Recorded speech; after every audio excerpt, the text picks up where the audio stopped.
So hello everyone, welcome back to another video. তো আজকে কথা বলবো দুটো নতুন কাজ নিয়ে। তো প্রথম যেটা নিয়ে কথা বলবো সেটা হচ্ছে যে রাহুল মুখার্জি পরিচালিত তার নতুন কাজ, যে কাজটা ঋত্বিক ভৌমিক এবং সৌম্য মুখার্জি দুজন মুখ্য চরিত্রে আমরা দেখতে পাবো দুজনকে।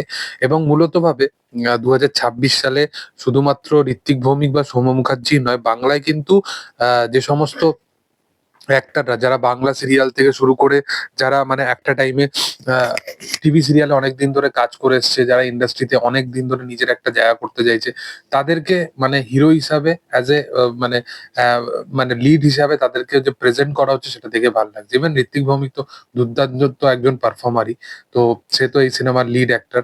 এবং তার সাথে সৌম্য মুখার্জিও আছে, এবং সৌম্যদার সাথে মানে কি বলবো, মানে তার সাথে পার্সোনালি কথাও হয়, এবং সে মানে দারুণ একটা মানুষ। এবং মানে পার্সোনালি যেরকম একটা মানুষ, প্রফেশনালিও তার কাজ, মানে সে নিজের কেরিয়ার গ্রাফে সে যেরকম যেরকম কাজ ডেলিভার করেছে, সেটা পারিয়ার মতো একটা ওরকম একটা ডার্ক চরিত্র, বা আম, বলতে পারো মিসেস চ্যাটার্জি ভার্সেস নরওয়ের মতো ওরকম একটা ক্যারেক্টার, মানে নিজের ছাপ সবসময় অভিনয়ের মাধ্যমে সে ফেলে যেতে পারে।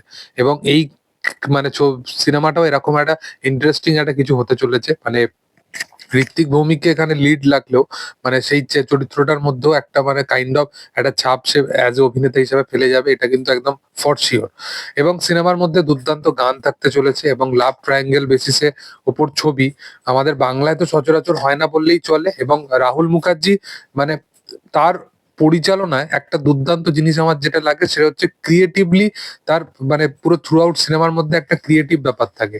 মানে তুমি যদি কিশমিশ দেখো, বা আর একটা সিনেমা করেছিল, সিনেমার গান বা এর পাশাপাশি সিনেমাতে যে যে সিনেমাটা আহ, তোমার অনেক মাল্টি স্টার আর পরাণ বন্দ্যোপাধ্যায়েরও ছিল, তো সেই মধুমিতা সরকার, তো ওই রকম একটা সিনেমা করেছিল, খুব কালারফুলি সে সিনেমাটাকে প্রেজেন্ট করে।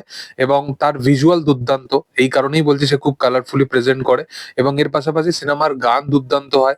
এবং এই টিজারটাও যদি তোমরা দেখো, টিজারটাকে যেভাবে তারা সে প্রেজেন্ট করেছে রাহুল মুখার্জি, যে টিজারটার মধ্যে যেভাবে শাহরুখ খানের ক্যারেক্টারটাকে যেভাবে বলতে পারো একটা ট্রিবিউট দেওয়া হলো, তার পাশাপাশি ক্যারেক্টার গুলো যেভাবে ইন্ট্রো হলো, এবং ক্যারেক্টার গুলোর জন্য একটা আলাদা আলাদা রকমের একটা ডায়লগ রাখা হয়েছে, তো খুব কমার্শিয়াল ভাইবে। মানে মিডিলে যেটা হয়ে গেছিল বাংলা ইন্ডাস্ট্রিতে, যে রোমান্টিক ঘরানার ছবি হোক বা যেরকমই হোক, একটা ফ্যামিলি ড্রামা তো থাকবেই, বাট এখানে তুমি যদি দেখবে লোকেশন ওয়াইজ যদি দেখো, গান ওয়াইজ দেখো, ওই ভাইবটা আমরা পাচ্ছি, যেটা একটা টাইমে ইনিশিয়াল লেভেলে দেবজিৎ যখন গোড়ার দিকে যেরকম সিনেমা করে তারা বড় পর্দায় আজকের দিনে দাঁড়িয়ে সুপারস্টার মেগাস্টার হয়েছে।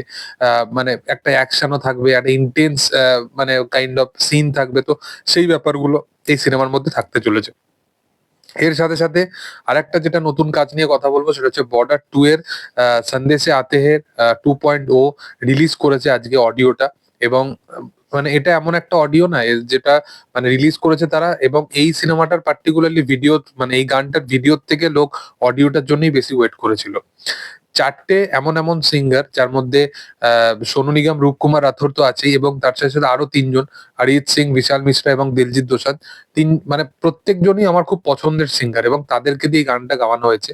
এবং গানটার মধ্যে যেটা সবচেয়ে ভালো জিনিস, যে তারা ওই সময়েরও মানে বর্ডার ওয়ানও যদি তোমরা দেখো, এবং বর্ডার ওয়ানের সময়ও কিন্তু তারা যেভাবে গানটাকে মানে বানিয়েছিল, জাভেদ আখতার যেভাবে লিখেছিল গানটাকে, সেটা পুরোপুরি কিন্তু স্ক্রিপ্ট ডিমান্ড ওয়াইজ, মানে মানে সিনটাকে ভাবনা চিন্তা করি। এখানেও কিন্তু গানের লিরিক্স এর মধ্যে কিন্তু অনেক কিছু চেঞ্জ করেছে।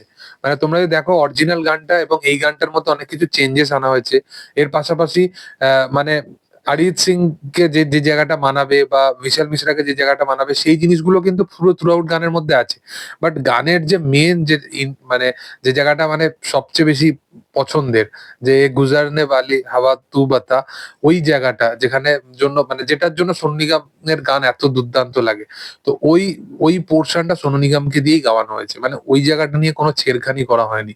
মানে ওই জায়গাটা এত সুন্দর সোনু নিগম ডেলিভার করতে পারে, মানে যেটা অন্য সিঙ্গারের গলায় মানাবে না। এবং প্রত্যেকেই মানে ধুরন্ধর গানের দিক থেকে। এবং আমরা সবসময় সিনেমার ক্ষেত্রে বলি না যে কাকে কত স্পেস দেওয়া হলো না হলো, এই বিষয় নিয়ে। এটা প্রথম একটা ইন্ডাস্ট্রির এমন একটা গান হতে চলেছে যেখানে আমরা মানে ৪ জন সিঙ্গারকে নিয়ে ভাবছি যে কে কোন লাইনটা গাইবে, কে কোনটা করবে সেরকম ব্যাপার আরকি। তো দুটো দুর্দান্ত কাজের মানে ভালো কাজের এট লিস্ট কিছু আসতে চলেছে, সেটা দেখে মনে হলো প্রমিসিং কিছু আসতে চলেছে। সেটা মন মানেনার টিজার হোক বা বর্ডার 2 এর গান হোক।